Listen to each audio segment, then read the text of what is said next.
ओ लग्गी, जोहार, नमस्कार।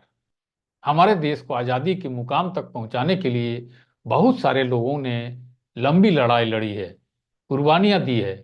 तब जाकर हमें अंग्रेजों की गुलामी से आज़ादी मिली। अगर स्वतंत्रता संग्राम के इतिहास को सच्चाई से खंगाला जाए तो हमें अंग्रेजों के अत्याचार और दमन से लड़ने वाले कई आदिवासी वीर वीरंगनाएं मिल जाएंगे। जग आइए देखते जाया हैं आदिवासी आदिवासी स्वतंत्रता सेनानियों लुट का। जाते अगला कड़ी। जंगल इसमें हम माटी। बुधु भगत की वीर गाथा प्रस्तुत करने जा रहे हैं। बुधु भगत का जन्म 17 फरवरी 1792 को रांची जिला के चानो प्रखंड के सीलागांव गांव के एक उरांव आदिवासी परिवार में हुआ था। उन्होंने वर्ष 1831-32 में छोटा नागपुर को अंग्रेजों और जमींदारों के दमन से मुक्त कराने के लिए आदिवासियों को संगठित किया और आंदोलन का बिगुल फूंक दिया। इस आंदोलन को कोल विद्रोह और लड़का विद्रोह भी कहा जाता है। वीर बुधु भगत जी का प्रभाव सिलागांव, चोरेया, नगड़ी, चाल्हो, खुखरा, टीको और पिठौरिया से 20-30 किलोमीटर दूर तक फैला हुआ था। उन्होंने अपने दस्ते को गुरिल्ला युद्ध के लिए प्रशिक्षित किया था।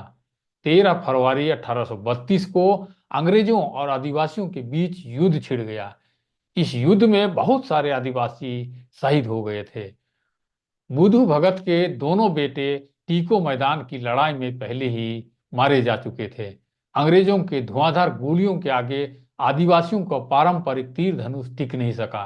अंग्रेजों को समर्पण करने से बेहतर उन्होंने खुद को मार डालना उचित समझा और खुद ही अपना यह लीला समाप्त कर ली। दोस्तों, आदिवासी स्वतंत्रता संग्राम सेनानियों का यह कड़ी कैसे लगा, कमेंट करके जरूर बताएं। अब आपकी और हमारी भी कर्तव्य है कि हम इन आदिवासी सेनानियों की वीर गाथा, यश और कीर्ति को जन जन तक फैलाएं।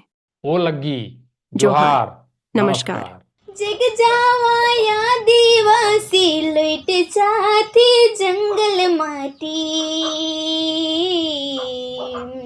सिनतानी खड़ा रहे बिरसा जवान है जकाले नींदे जाते युक्री संतान।